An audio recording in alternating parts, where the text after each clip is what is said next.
Everyone, welcome back. अगर आप gate biotechnology की प्रिपरेशन स्टार्ट कर रहे हो और कंफ्यूज्ड हो कि अगस्त से जनवरी तक पूरा सिलेबस कैसे कंप्लीट करना है, तो ये आज का वीडियो आपके लिए ही है। बहुत सारे स्टूडेंट्स एक कॉमन मिस्टेक करते हैं।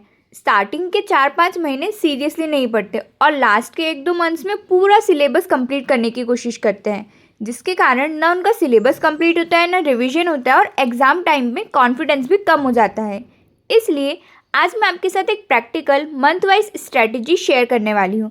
अगर आप इसे ऑनेस्टली फॉलो करते हो तो 31 दिसंबर तक आपका कंप्लीट सिलेबस ख़त्म हो जाएगा और जनवरी में सिर्फ रिवीजन, PYQ, मॉक टेस्ट होंगे।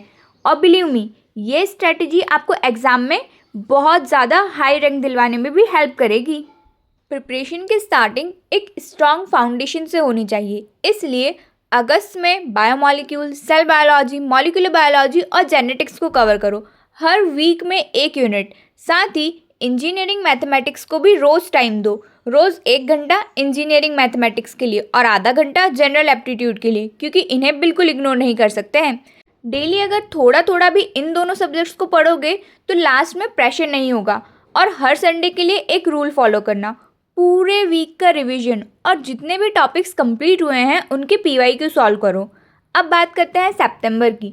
सितंबर में बायोलॉजी का मेजर पोर्शन कवर करना है, जिसके लिए आपको माइक्रोबायोलॉजी और इम्यूनोलॉजी एक वीक में, प्लांट बायोटेक एक वीक में, एनिमल बायोटेक एक वीक में एंड लास्ट वीक में इकोलॉजी एंड इवोल्यूशन। मैथ्स और एप्टीट्यूड को आप डेली कंटिन्यू रखना। और एक बात हमेशा याद रखना, चैप्टर कंप्लीट होते ही उसके PYQ क्वेश्चन ज़रूर सॉल्व करना। इससे आपको पता चलेगा कि गेट में किस टाइप के क्वेश्चंस पूछे जाते हैं और आपका कॉन्सेप्ट कितना क्लियर हुआ है। अब अगर बात करें अक्टूबर की, तो यहाँ पर आपको कोर इंजीनियरिंग सब्जेक्ट्स पर फोकस करना है। बायो प्रोसेस इंजीनियरिंग एक वीक में, फिर एंजाइम काइनेटिक्स एक वीक में, बायोरिएक्टर, फर्मेंटेशन, डाउनस्ट्रीम प्रोसेसिंग एक वीक में एंड लास्ट में थर्मोडाइनमिक्स और ट्रांसपोर्ट के फिनोमिना। हर वीक के एंड में एक सब्जेक्टिव टेस्ट ज़रूर देना। टेस्ट देना उतना ही इम्पॉर्टेंट है जितना कि पढ़ना और रिवाइज करना। इसके बाद में नवंबर में सारे एडवांस टॉपिक को कंप्लीट करने की कोशिश करो। Recombinant DNA technology, gene cloning, PCR, DNA sequencing, CRISPR, bio informatics and last के 1 वीक में analytical techniques, chromatography, spectroscopy, electrophoresis and microscopy. ये मेजर टेक्निक्स है जिनसे एग्जाम में बहुत सारे क्वेश्चंस आते हैं, तो इन्हें लास्ट वीक में कंप्लीट कर लेना अच्छे से। आपका टारगेट ये होना चाहिए कि नवंबर तक आपका कोर बायोटेक्नोलॉजी का सिलेबस कंप्लीट हो जाए।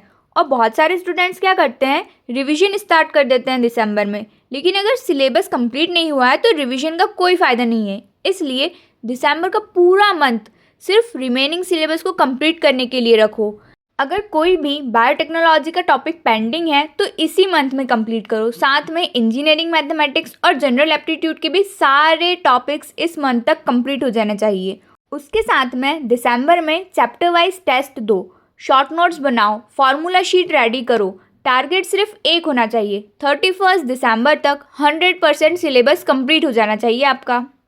इसके बाद में जनवरी, यहाँ आपका कोई भी नया टॉपिक मत पढ़ना। सिर्फ इस मंथ में PYQ क्वेश्चन सॉल्व करो, फुल लेंथ मॉक टेस्ट दो।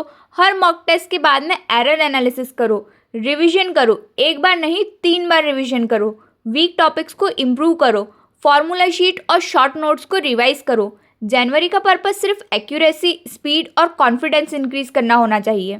ये मंथ आपके लिए रैंक बूस्टर है। मैं अपने पर्सनल एक्सपीरियंस से बता रही हूँ। जब मैंने गेट का एग्ज़ाम दिया था तो मैंने ये फील करा कि सिलेक्शन सिर्फ सिलेबस कंप्लीट करने से नहीं होता है। सिलेक्शन उन स्टूडेंट्स का होता है जो अपने कॉन्सेप्ट्स को बार बार रिवाइज करते हैं और मैक्सिमम क्वेश्चन प्रैक्टिस करते हैं। मैं सबसे पहली एडवाइस देती हूँ कि फार्मूला शीट और शॉर्ट नोट्स ज़रूर बनाना, इन्हें रेगुलर रिवाइज करना। एग्ज़ाम के लास्ट के दिनों में सबसे ज़्यादा यही हेल्प करते हैं। और दूसरी एडवाइस, जितने ज़्यादा क्वेश्चन प्रैक्टिस करोगे उतना ही कॉन्फिडेंस बढ़ेगा। सिर्फ थ्योरी पढ़ने से मार्क्स नहीं आते, PYQ और प्रैक्टिस क्वेश्चन से आपको गेट में एक्चुअल लेवल के लिए प्रिपेयर करते हैं। And last advice, last month में कभी भी नए टॉपिक को स्टार्ट मत करना। अगर जनवरी रिवीजन के लिए रखा है तो जनवरी में सिर्फ रिवीजन, फार्मूला शीट रिवाइज करो, प्रीवियस ईयर क्वेश्चन सॉल्व करो, मॉक टेस्ट लगाओ, एरर एनालिसिस करो। बस इतना याद रखना, लास्ट मंथ रिवीजन के लिए है। यही आपकी सक्सेस के लिए एक की पॉइंट है। नए टॉपिक पढ़ने से ज़्यादा इम्पॉर्टेंट है जो आपने पहले से पढ़ रखा है उसको परफेक्ट बनाओ। अगर आप अगस्त से कंसिस्टेंटली प्रिपरेशन स्टार्ट कर देते हो तो दिसंबर तक आपका पूरा सिलेबस कंप्लीट हो जाएगा और जनवरी में सिर्फ रिवीजन और मॉक टेस्ट। इसके बाद में आप एग्ज़ाम हॉल में और ज़्यादा कॉन्फिडेंटली इंटर कर पाओगे। और कंसिस्टेंसी, रिवीजन और क्वेश्चन प्रैक्टिस, ये 3 चीज़ें ही गेट में आपको एक अच्छी रैंक दिलवा सकती है। और अगर ये वीडियो आपको हेल्पफुल लगी हो तो वीडियो को लाइक ज़रूर करना, चैनल को सब्सक्राइब करो और अपने फ्रेंड्स के साथ भी शेयर ज़रूर करना। मिलते हैं नेक्स्ट वीडियो में। Thank you so much for watching and all the best for your get BT preparation.